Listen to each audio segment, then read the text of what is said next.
ask Dan. I try to go for diversity in my booking of Dans. I like them to look different.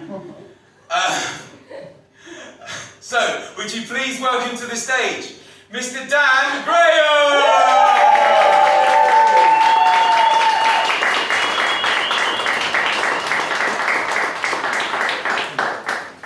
Yeah, sounds about right. Oh, son of a bitch. Getting here was a fucking nightmare. I got the train from Bristol, and I missed the first train because some guy knocked me out of the path with his fucking bike. You know, one of those people who brings a bike everywhere. You know, a pedophile. And he... Like, seriously, guys, don't bring your fucking vanity projects on the train, right? I'm talking skis, skateboards, and your fucking children. They're not necessary. And he was clutching on it for dear life, like it was his sexual partner. It's like one of these people who's married an inanimate object. You know, someone who, you know, like the guy who married the Berlin Wall, the woman who married the Eiffel Tower, and the wife of the Prime Minister.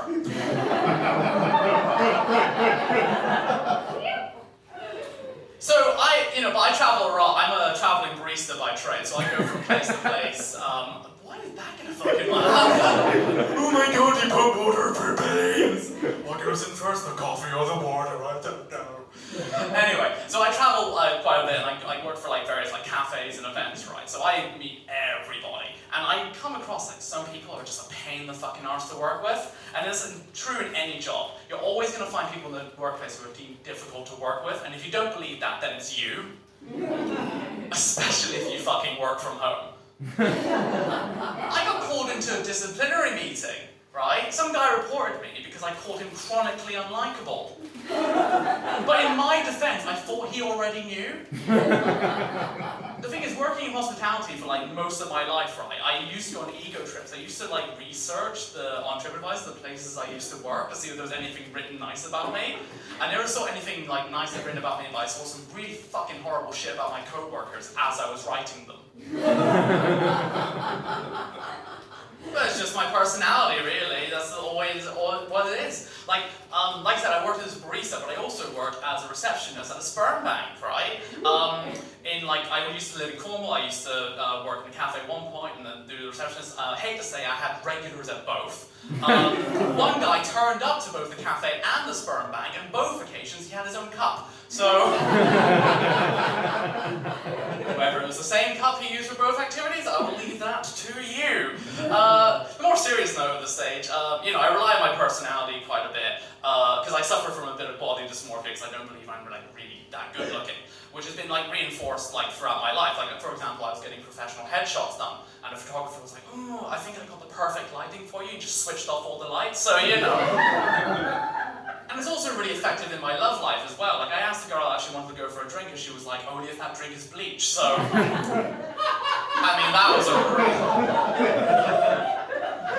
that was a really fucking rough night, alright? We were in one of these really fancy bars that has really weird names for all their drinks that makes you look like an idiot for ordering them. There was one that looked amazing. I went up and I was like, "Oh, can I get that drink? It's called the Penetration." The barman was like, "Would you like that singular double?" And I thought... And I made myself look more like an idiot by being like, "Oh, surprise me." And then you end up going to the bathroom and you see one of these numbers that's for a good time called da-da-da-da-da, and you're like, "Oh, I might call this." And I did. It was really embarrassing because it turns out they had already blocked my number. Guys, you gotta have your signs cleared, right? After COVID ended, and all these men were going through porn addiction, there was just churches with massive signs outside that said, "Porn addiction meeting, don't worry, you're not alone, we're beating it together," which I think is...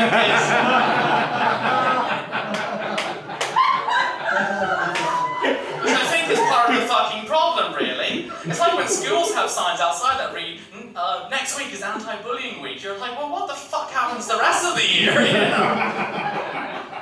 I went to a Wetherspoons the other day, and they had the cubicle toilets. They'd be like, "Only one person allowed in. If there's 2 people in here, we might be asked to leave." So I was like, "Okay, so what's the rule on 6 people?" You know what I mean? You just gotta be really fucking clear in your signage, right? You gotta be clear in a lot of things. But the thing is, I know I'm not gonna be clear in the English language due to my Irish heritage. I'm from the south of Ireland and lived up in the north, and we're quite a frivolous bunch of people, right? They say statistically, a man gets stabbed in Dublin every 5 hours, and you think he'd move.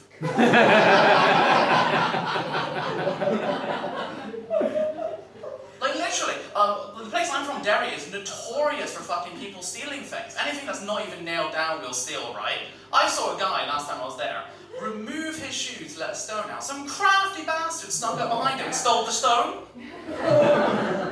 Like, holy fucking shit. My auntie called me the other day, goes, see that cousin of yours, the thing I pushed out of my damage? You know, the one who got kicked out of school, the one who dropped out of uni, quit every job he ever had. Get this right, he's in prison for attempted murder. That fucker could never finish anything. But that's just all we are, and it, you know, like I said, like I'm a man, and this is how we deal with. And I, you know, try to with my dating life not to like give off this like scent of desperation, right? Because I believe that women can smell it. Scientists have actually labeled the smell of desperation men get. It's called Lynx Africa. And the thing is, you can never underestimate the fragile ego of a man. Here's the thing. They always say that you give a man an inch, he'll take a mile. Give a man 6 inches, he won't shut the fuck up about it. Literally, my dad was like, hey, son, you know, I fucked up, you know, raising you, I fucked up my career and all that, and I had this nightmare that no one will ever come to my funeral. Can you reassure me that? And I said, Dad, don't be daft. You'll be there. And you know what I mean? And I have a lot of female friends, and like, it's fucking rough out there for you guys as well, right? The best analogy I ever got from a female friend about having sex with a man, it's like a ready meal. It's that you feel dirty picking up, even with the Nectar price discount. You bring it home, you whack it in the microwave, it's done in 5 minutes, and after it's finished, it's messy, you want to fucking kill yourself. So the part of Ireland I'm from is, I'm from a place called Derry in Northern Ireland. Everyone ever heard of Derry? Yep!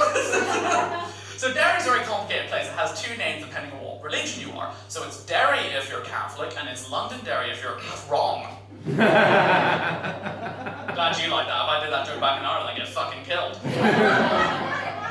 But the thing is, like, even people who immigrated to Northern Ireland the last 10 years had to pick a side within the Catholic-Protestant divide, right? People looking for a better life. They come from Africa, Asia, and Taunton. They all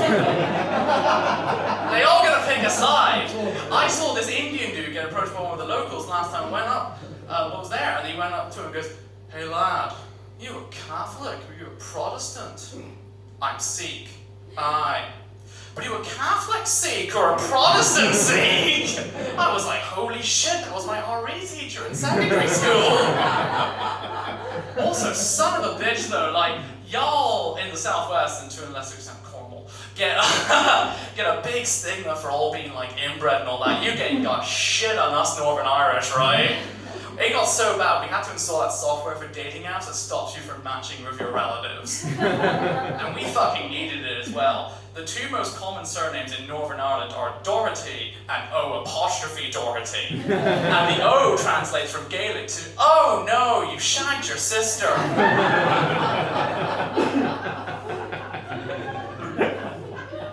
Again.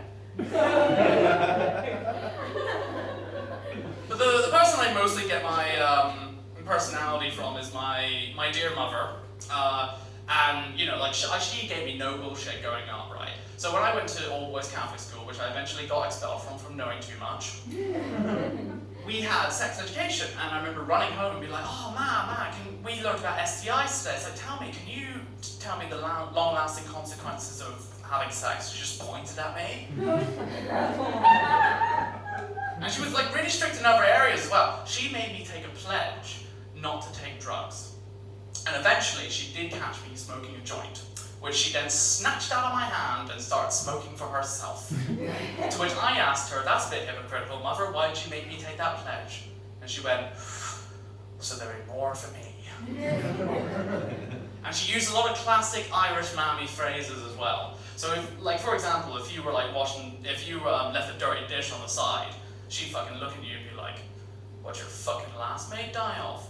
she did not like it when I said disobedience. And then the next thing was like, oh, don't you be saying that, you'll get the fucking wooden spoon. I was like, man, we're poor, all our spoons are fucking wooden. The takeaway ones from fucking Costa, like seriously. But the thing is, Irish families, we always like just communicate in threats. Like I get dodgy emails from my uncle being like, dear Daniel, I hope this email finds you before I do. And then you ignore it, and then it's like, as per my last email, you're fucked.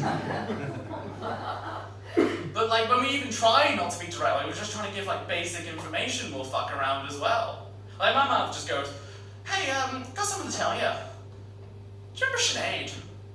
This girl you went to school with, I was like, no, Ma, I don't. No, you must remember Sinead, around your year, nice little pigtails, bit weird nose. Do you not remember? No, I don't. I was like, no, seriously, Ma, like, no, you must remember Sinead. You ended up going to St. Collins with her, like, three brothers, innit? The three brothers used to work in fucking Centra as well. They had this dad who was a bit fucking weird as well. He had one of those problems that I bet it's fucking difficult to pronounce. No, man, I don't remember. Oh, sure, you must remember. You always kids get like fucking shit-faced all the time, and Sinead used to come back. And then she ended up being really fucking pretty. You had no fucking chance of her. And then I was like, man, I literally cannot remember who this person is. You're trying to tell me, can we just move on? No, come on, you must remember Sinead.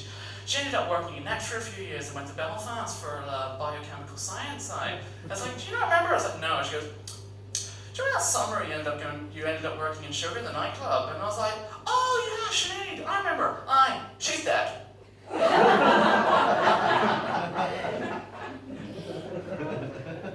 Funeral's Tuesday. Service is being held in the parish that's just down the road by the beginning, and at that point I just hung up the fucking phone. I'm going to wrap up now, actually, with a little message of hope, a little bit of philosophy. We live in a dark time, a lot of dodgy shit happening. In times of darkness, it's always good to remember that there's a light at the end of the tunnel. And if you believe that, you're either an optimist or a moth.